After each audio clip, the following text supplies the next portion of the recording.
پھر اللہ نے ساتھ ہی ڈگری دے دی، ان الذین یغضون اصواتهم عند رسول اللہ، بے شک جو لوگ اپنی آوازوں کو دھیما رکھتے ہیں اللہ کے نبی کے حضور، وہی لوگ ہیں جن کے دلوں کو اللہ نے تقوی کے لیے چن لیا ہے، ان کے لیے مغفرت ہے، اجر عظیم ہے۔ یہ وہ آیات ہیں جو روزہ شریف پہ آج بھی لکھی ہیں، بلکہ ابھی یہ جو سعودی حکومت نے دوبارہ رینوویٹ کروایا نا، یہ ساری آیات نا روزہ شریف کی جالیوں کے اوپر انہوں نے ساری ترتیب سے لکھ دی کہ قبر رسول پہ بھی کوئی شخص اپنی آواز کو بلند نہیں کرے گا۔ تو وہ بات کہاں سے کہاں شروع ہوئی تھی؟ نبی علیہ السلام کی یہ رسپیکٹ ہے۔ تو میں وہ بات اس سے شروع کی تھی کہ اتنا کنفلکٹ اپنے دور خلافت میں بھی حضرت عمر ہر جگہ حضرت ابوبکر کے ساتھ اختلاف رائے رکھتے تھے، خالد ابن ولید کے مسئلے پہ بھی کہ یہ اپنی مرضی کرتا ہے، خلیفہ کو نہیں پوچھتا، اور پھر کہتے تھے کہ اگر میں آپ کی جگہ ہوا نا، سب سے پہلے میں اس کو ہٹاؤں گا، چھوڑوں گا نہیں، پھر ہٹا بھی دیا۔ اور دوسری طرف حضرت ابوبکر کے کہتے تھے کہ ماؤں نے کوئی شیر پیدا ہی نہیں کیا جو خالد بن ولید جیسا ہو،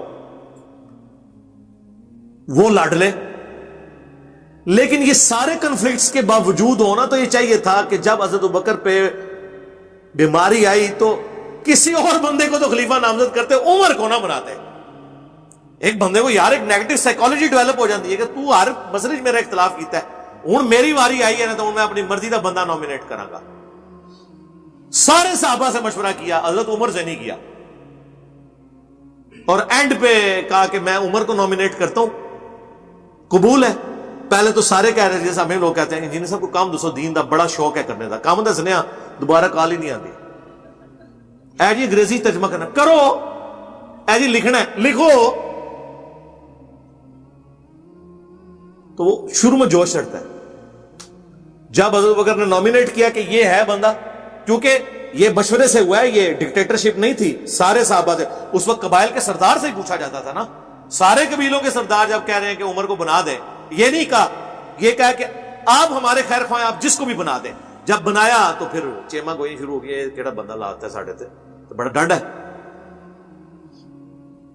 پھر حضرت بکر نے کہا کہ ایک طرف تم کہتے ہو میں تمہارا خیر خواہ ہوں، اچھا وہ میرا خیال ہے وہ بھی سوچ رہے ہوں گے کہ عمر کو تو نہیں بنائیں گے۔ ظاہر ہے ادھر بھی جو مشورے دیتا ہے نا بندے کو بار بار، آپ ہمارے پولیٹیشنز کو بھی دیکھ لیں، جو بندہ ان کی پالیسی سے اختلاف کرتا ہے نا، سب سے پہلے اس کو پوسٹ ہٹاتے ہیں، جدھر موقع ملتا ہے انہوں کہتے ہیں یار ان تو سائڈ تے کرنا، یہ تو جان چھڑاؤ یار، یہ بڑے مشورے دیتا رہتا ہے منو۔ تو وہ ایکسپیکٹ نہیں کر رہے تھے کہ حضرت عمر کو ہی، اور حضرت عمر سے نہیں پوچھا۔ حضرت عمر ناراض ہو کے آپ نے مجھ سے پوچھے بغیر نامینیٹ کر دیا ہے۔ تو حضرت ابوبکر نے کہا مجھے اگر یہ بات پتہ ہوتی نا، میرے علم میں کہیں یہ بات کونے میں بھی ہوتی نا کہ تم خلافت کی خواہش رکھتے ہو تو میں تمہیں نامینیٹ ہی نہ کرتا، مجھے پتا تھا میں تمہیں پوچھوں گا اور تم انکار کرو گے۔ بہرحال اب یہ میں نے نامینیٹ کر دیا، اور پہلی نصیحت کی اتق اللہ یا عمر، اے عمر اللہ سے ڈرنا۔ آپ کے بقول سیدنا عمر رضی اللہ تعالیٰ عنہ نے سیدنا علی کو 6 رکنی کمیٹی میں داخل کیا، جس کے ذریعے خلیفہ ثالث کو چنا گیا، جبکہ اہل تشیع اس معاملے میں سیدنا عمر کے اس اقدام کو بدنیتی قرار دیتے ہیں، نعوذ باللہ۔ ان کے مطابق مولا علی کو ڈائریکٹ ہی نامزد کر دینا چاہیے تھا۔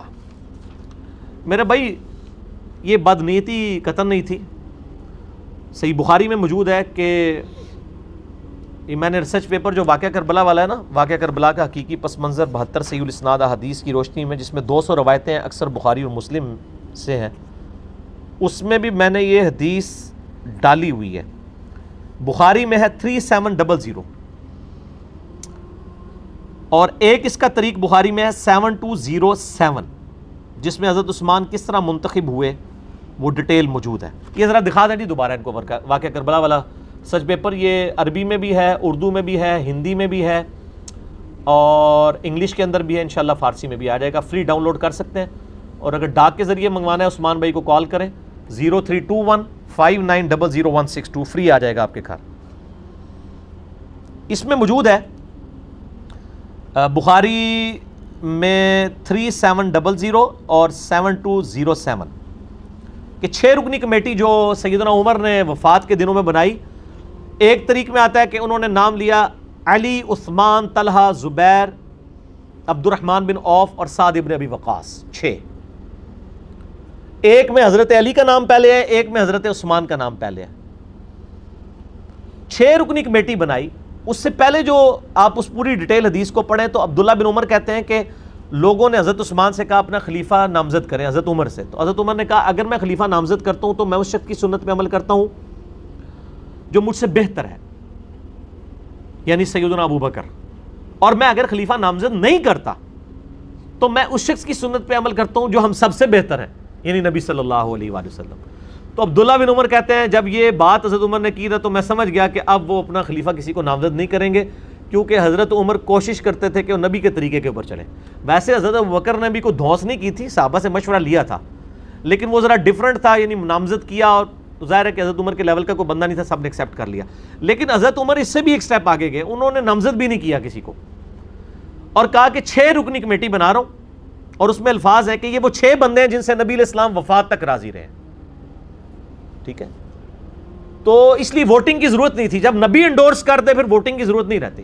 اور وہ اشرم وشرا والے تھے 6 کا, علی, عثمان, طلحہ, زبیر, عبد الرحمن بن عوف اور سعد ابن ابی وقاص. اور بخاری کے الفاظ ہیں کہ سعد ابن ابی وقاص کو جو میں نے پرشین امپائر کی گورنری سے معزول کیا تھا نا, اس معزولی کو اس کے خلاف دلیل نہ لینا کہ جی اس نے تو عثمان حضرت عمر نے لا دیتا سی اینو نہیں سی خلیفہ چننا. ٹھیک ہے, وہ تو حضرت عمر 4 سال سے زیادہ کسی کو رہنے نہیں دیتے تھے گورنر, تاکہ وہ پارٹی نہ بنا لے اپنی. وہ تو حضرت معاویہ رضی اللہ تعالیٰ کی لاٹری نکل آئی کہ وہ 4 سال پورے ہی نہیں ہوئے, حضرت عمر شہید ہو گئے, ورنہ وہ بھی وہاں سے گورنری سے ہٹ جاتے. تو حضرت عمر ہر 4 سال کے بعد گورنر چینج کر دیتے تھے تاکہ وہ پارٹی بازی نہ کر لے خلیفہ کے خلاف. تو اس پہ ویسے میرا کلپ ہے, لوگوں نے حضرت عمر پہ تان کیا تھا نا کہ معاویہ کو انہوں نے بنایا رضی اللہ تعالیٰ عنہ, تو میں نے کہا کہ وہ کچھ اور ہی معاملہ تھا. آپ جا کے لکھیں کہ حضرت معاویہ کو حضرت عمر نے گورنر بنایا تھا رضی اللہ تعالیٰ عنہ, رضی اللہ عنہ مجمعین. تو ابن عمر کہتے ہیں کہ میں نے سمجھ لیا کہ نبی علیہ السلام کا طریقہ اڈاپٹ کریں گے, اور وہی ہوا, انہوں نے 6 رکنی کمیٹی. اس کے بعد اپنے بیٹے عبداللہ بن عمر کو کہا کہ اما عائشہ کے پاس جاؤ, ان سے کہنا کہ عمر بن خطاب عرض کرتا ہے, امیر المومنین نہ کہنا, I am no more امیر المومنین,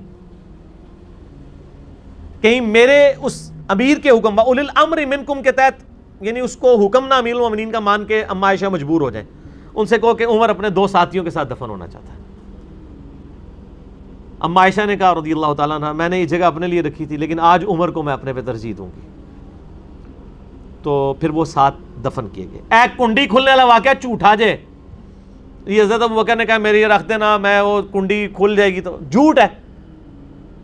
ورنہ تو سیدہ عائشہ کو بھی حضرت عمر کہتے کہ میں آ رہا ہوں, اگر کنڈی کھل گئی تو مجھے دفنا دینا. بخاری میں موجود ہے, کوئی کنڈی نہیں کھلی, میرا اس کے اوپر بھی کلپ ہے کہ قبر رسول سے آواز حضرت ابو بکر کے لیے. جھوٹ ہے بالکل, بخاری میں بالکل اس کے اپوزٹ چیزیں موجود ہیں. یہ ساری تاریخی روایتیں جمع کر کے تو امت کا بیڑا غرق کیا ہے ان لوگوں نے, ظالموں نے.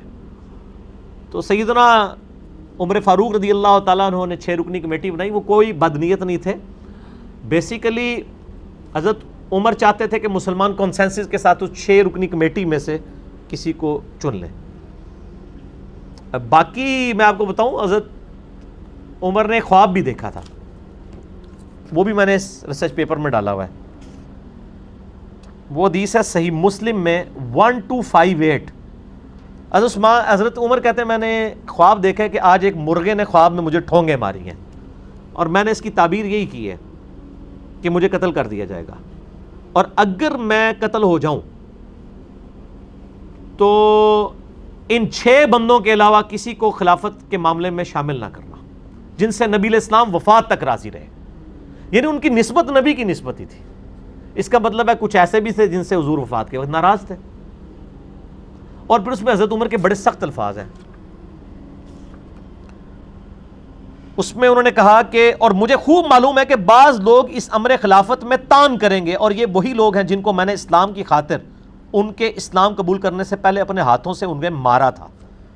ان کا یہ جو نیو مسلم ہے نا, اور ظاہر وہ آل امیہ ہی تھی زیادہ تر, تو یہ نیو مسلم دیکھنا کہ یہ تان کریں گے جب ان 6 بندوں میں سے کسی کو خلیفہ چنو گے. اور دیکھ لیں حضرت علی کے خلاف پھر کھڑے ہوئے نا وہ. حضرت عمر نے کہا کہ, اور اس کے آگے پھر بڑے سخت الفاظ ہیں, میں یعنی وہ حضرت عمر کے ریفرنس سے ہی بیان کرتا ہوں. حضرت عمر کہتے ہیں میں نے ان کو اپنے ہاتھوں سے مارا کیا ہوا ہے, اور فتح مکہ پہ معافی مانگ کے مسلمان ہوئے ہیں. پس اگر یہ لوگ ایسا کریں یعنی خلافت میں تان کریں تو جان لینا کہ وہ اللہ کے دشمن کافر اور گمراہ ہیں. اتنا ڈاڈا فتویٰ. باقی آپ میرا ڈیٹیل دیکھ لیں خلافت راشدہ کے 30 سال. مسئلہ 162A اور B. 162A نہج البلاغہ شیعہ کی کتاب سے ہے, اور 162B جو ہے وہ اہل سنت کی کتابوں سے میں نے 30 سال خلافت راشدہ الحمدللہ ثابت کی ہے. تو حضرت عمر کوئی بد نیت نہیں تھی. اور میں آپ کو بتاتا ہوں, رومن اور پرشین امپائر جب گری تو ظاہر حضرت عمر وہاں کے دوروں کے لیے گئے, انٹرنیشنل دوروں کے اوپر. حضرت علی کو اپنی جگہ خلیفہ بنا کے گئے. اس دوران اگر خدا نہ خواستہ سیدنا عمر شہید ہو جاتے, حضرت علی آٹومیٹکلی خلیفہ بن جاتے ہیں. کیونکہ بخاری مسلم میں کہ جب غزوہ تبوک پہ نبی علیہ السلام گئے تھے, اپنا خلیفہ حضرت علی کو چھوڑ کے گئے تھے. حضرت علی رو پڑے. یہ پہلا اور آخری موقع تھا کہ حضرت علی کسی جنگ میں ساتھ چھوڑتے نہیں تھے حضور کا. یہاں پہ حضور صلی اللہ علیہ وسلم نے پھر ان کی دل جوئی کی. فرمایا علی تو اس سے راضی نہیں ہے کہ تیرے میرے ساتھ وہی نسبت ہے جو ہارون کی موسیٰ کے ساتھ, مگر میرے بعد کوئی نبی نہیں. بہت بڑی دلیل ہے سیدنا علی کی شان کے اوپر. یعنی نبی صلی اللہ علیہ وسلم کی سب سے زیادہ قریبی آپ کے لیے سپورٹیو شخصیت حضرت علی کی تھی, کیونکہ حضرت موسیٰ کے لیے سب سے زیادہ سپورٹیو کون سی تھی؟ ہارون علیہ السلام. یہ تسلی تھی. تو اسی سنت پہ عمل کرتے ہوئے حضرت عمر بھی جب فارن ٹورز پہ جاتے تھے, حضرت علی کو اپنا خلیفہ بنا کے مدینے میں جاتے تھے. چیف جسٹس تو پہلے ہی بنایا ہوا تھا, اور آپ کو پتا چیف جسٹس کا عہدہ تو مسکراہٹ ہی کافی ہے. آج بھی چیف جسٹس آپ سنبھالے جا رہے, اس زمانے میں چیف جسٹس کا عہدہ کس لیول کا ہوگا؟ وہ حضرت علی تھے. رومن امپائر گری, ابو دردہ کو چیف جسٹس لگایا وہاں پہ, اصحاب صفہ غریب صحابی. پرشین امپائر گری, عبداللہ ابن مسعود غریب صحابی, اس کو چیف جسٹس لگایا. سب سے بڑی پوسٹ چیف جسٹس کی ہوتی تھی خلفائے راشدین کے زمانے میں, اور وہ سارے وہ اصحاب تھے جو تقوی, پرہیزگاری اور علم میں ٹاپ آف لسٹ ہوتے تھے. ابو دردہ غریب آدمی, اصحاب صفہ. ابن مسعود غریب آدمی, اصحاب صفہ. اور حضرت علی تو ویسے ہی درویش آدمی. ٹھیک ہے, تو یہ 3 چیف جسٹس تھے حضرت عمر کے زمانے میں. سیدنا علی مدینے میں, حجاز میں, رومن امپائر کے اوپر ابو دردہ, پرشین امپائر کے اوپر سیدنا ابن مسعود رضی اللہ عنہم اجمعین وعلیہم السلام اجمعین. اللہ تعالیٰ قیامت الدین ہمیں ان کا ساتھ نصیب فرمائے, آمین. تو حضرت عمر کوئی بد نیت نہیں تھے, ورنہ یہ کام نہ کرتے. حضرت عمر کے اس عمل کو بدنیتی نہ سمجھے, بلکہ ان کی احتیاط اور نبی علیہ السلام کے ساتھ عقیدت تھی. اور یہ بھی میں آپ کو بتاؤں, تاریخی روایتوں میں آتا ہے کہ حضرت عمر کی خواہش تھی کہ حضرت علی کو بنا دیں. میں نے خود وہ روایتیں پڑھی ہیں کہ حضرت عمر کہتے تھے میرا دل کرتا ہے میں اس گنجے کو نا اپنے بعد خلیفہ بنا دوں, یہ تم لوگوں کو بالکل سیدھا کر کے چلائے گا. حضرت علی اور حضرت عمر گنجے ہو چکے تھے, خود پہن کے نا بال جھڑ چکے تھے. تو حضرت عمر کو بھی پتا. اور یہ یعنی مسلمانوں کے اوپر جب غیر مسلم بھی تاریخ لکھتے ہیں نا مسلمانوں کی, وہ کہتے ہیں کہ حضرت عمر کے بعد اگر حضرت علی کو خلیفہ چن لیا جاتا تو اسلام کو ایک عمر اور مل جاتا. بہرحال ایک معاملہ الگ ہے. ہم تو چاروں کو خلفائے راشدین مانتے ہیں, حسن ابن علی کو 5ویں خلیفہ راشد مانتے ہیں الحمدللہ. وہ مروان کہتا ہے امام زین العابدین سے کہ میں اس مجلس میں موجود تھا جب حضرت علی اور عثمان کی بحث ہوئی حج تمتع پہ. تو حضرت علی نے کہا کہ میں کسی شخص کی وجہ سے رسول اللہ کی سنت کو نہیں چھوڑ سکتا, خواہ امیر المومنین آپ ہی کیوں نہ ہو. اور حضرت علی نے حج تمتع کیا جان بوجھ کے, حالانکہ حضرت عثمان جو ہے اس پہ بندی لگائے ہوئے تھے, لیکن انہوں نے اختلاف کیا کہ آپ سنت کو چھوڑ رہے ہیں. اور یہ خود مروان بیان کر رہا ہے. لیکن حضرت علی نے کوئی تلوار نہیں اٹھائی, اختلاف رائے کیا اور ڈنکے کی چوٹ پہ کیا. پھر بخاری میں موجود ہے, کچھ لوگوں میں بحث ہو رہی تھی, وہاں حضرت علی کا بیٹا موجود تھا محمد بن حنفیہ. وہ گفتگو کا اسلوب یہ بتا رہا ہے کہ لوگ کرٹیسزم کر رہے تھے حضرت علی کے اوپر کہ یہ حضرت عثمان کے خلاف جو کچھ ہوا اس کے پیچھے حضرت علی ہیں. فٹ ان بیٹھتی یہ بات. حدیث کے الفاظ یوں ہیں, محمد بن حنفیہ کہتا ہے کہ میرے باپ علی ابن ابی طالب نے اگر عثمان کی مخالفت کرنی ہوتی نا تو اس دن کرتے جس دن اس نے رسول اللہ کی لکھی ہوئی تحریر واپس کر دی تھی. پھر انہوں نے وہ حدیث بیان کی, بخاری شریف ہے سر, مولانا شریف نہیں ہے. اور محمد بن حنفیہ کے اخلاص پہ کوئی شک بھی نہ کرے, حضرت علی کا بیٹا ہے حنفیہ نامی ایک عورت سے. اسی سے وہ حدیث ہے بخاری میں کہ وہ کہتے ہیں کہ میں نے اپنے باپ علی ابن ابی طالب سے پوچھا بتائیے رسول اللہ کے بعد اس امت میں سب سے افضل کون ہے؟ تو حضرت علی نے کہا ابو بکر. میں نے پوچھا اس کے بعد, کہا عمر. پھر وہ کہتے ہیں مجھے خدشہ ہوا تیسری بار پوچھوں گا تو میرے ابا جی عثمان کا ہی نام لیں گے, تو میں نے کہا اس کے بعد تو آپ ہی ہوں گے. تو حضرت علی نے کہا میں تو عام مسلمانوں میں سے ایک مسلمان ہوں. یہ عاجزی. اور ان کے شیخ عبد القادر جیلانی کیا کہتے ہیں؟ تمام اولیاء کی گردن پہ میرا پاؤں ہے. ہاں, اور جو ایکچولی اولیاء کے سردار ہیں حضرت ابوبکر, عمر, عثمان و علی, وہ کہہ رہے ہیں ہم عام مسلمان ہیں. تو محمد بن حنفیہ کہتے ہیں کہ میرے باپ نے اس وقت نہیں حضرت عثمان کو کچھ کہا کہ جب ان کے گورنروں کی شکایت حضرت علی کو کی گئی کہ ان کا کچھ کریں, یہ مال غنیمت میں خرد برد کرتے ہیں, عاملین زکوٰۃ سب کچھ, لوگ تنگ تھے, یا انصاف کے ساتھ تقسیم نہیں کرتے. تو حضرت علی نے مجھے کہا کہ یہ رسول اللہ کی لکھوائی ہوئی تحریر ہے, وہ فلاں تاکچے میں رکھی ہوئی ہے, وہ لے جاؤ اور حضرت عثمان سے کہو کہ آپ اپنے گورنروں کو اس کے مطابق ہدایات دیں کہ وہ اس کے مطابق مال غنیمت کو اور زکوٰۃ کو, ان چیزوں کو تقسیم کریں. ان کی شکایتیں آ رہی ہیں. یہ بخاری شریف ہے سرکار, مولانا شریف نہیں ہے. محمد بن حنفیہ کہتے ہیں جب میں وہ تحریر لے کے حضرت عثمان کے پاس پہنچا, انہیں بتایا, تو حضرت عثمان نے کہا کہ مجھے یہ تحریر نہیں چاہیے, تم واپس لے جاؤ. اب یہ ایک بہت بڑی, آج کے دور میں دیکھا جائے تو بڑی سخت بات تھی یہ. اسی لیے محمد بن حنفیہ کہہ رہے تھے کہ وہ دن تھا کہ حضرت علی عثمان کو اس حوالے سے کوئی کامنٹس کرتے, لیکن اس دن بھی انہوں نے صرف نظر, کہتے ہیں میں نے آ کے جب حضرت علی کو بتایا تو انہوں نے کہا ٹھیک ہے اس کو واپس وہیں رکھ دو. لیکن یہ بہت بڑی بات تھی. اب ہمارے لوگوں نے پتا کہ شرح میں لکھا ہوا ہے کہ حضرت عثمان نے کہا میرے کو فوٹو کاپی ہے, اندازہ کرو, اس میں الفاظ ہیں کہ مجھے اس تحریر کی حاجت نہیں ہے. تو ظاہر ہے حکمرانی کے ساتھ اس طرح کی کمزوریاں جڑی ہوئی ہوتی ہیں. یہ وہ چیزیں تھیں جو پائل اپ ہوتی جا رہی تھی. اور آپ شیعہ کی کتابوں میں بھی دیکھیں, نہج البلاغہ میں اسی سے ملتی جلتی بات ہے. حضرت عثمان کو آ کے حضرت علی نے سمجھایا کہ ابو بکر اور عمر اگر کوئی مسئلہ خراب کرتے وہ بڑی بات نہیں تھی, تم جو ہو رسول اللہ کے داماد ہو. اب یہ جو نہج البلاغہ میں حضرت علی کا خطبہ ہے نا, یہ شیعہ کے لیے بھی پھکی ہے کیونکہ انہوں نے داماد رسول کہا, اور اہل سنت کے لیے بھی اس حوالے سے پھکی ہے کہ جو بخاری میں موجود ہے کہ مسئلے مس ہینڈل ہو رہے تھے. پھر نہج البلاغہ میں ایک اور خط ہے جو حضرت معاویہ کے نام لکھا حضرت علی نے, اور کہا کہ مجھے انہی اصحاب نے خلیفہ چنا ہے جنہوں نے حضرت ابوبکر, عمر, عثمان کو چنا تھا, اور جنہوں نے ان کو چنا تھا ان کے پیچھے اللہ تعالیٰ کی تائید تھی, اور جو ان اصحاب کے چنے ہوئے خلیفہ کی مخالفت کرتا ہے وہ اللہ کا مخالف ہے. ابھی کوئی چھوٹی بات ہے, اس میں نہ صرف حضرت علی نے اپنی خلافت کو جسٹیفائی کیا بلکہ حضرت ابوبکر اور عمر, عثمان کی خلافت کو بھی کہا کہ ان کے پیچھے بھی اللہ تھا. صحیح بخاری میں آتا ہے حضور کی وفات والے چیپٹر میں, سیدہ عائشہ کو کوئی آ کے کہتا ہے کہ لوگ تو یہ بات کر رہے ہیں کہ حضرت علی کو رسول اللہ نے اپنا وصی بنایا تھا.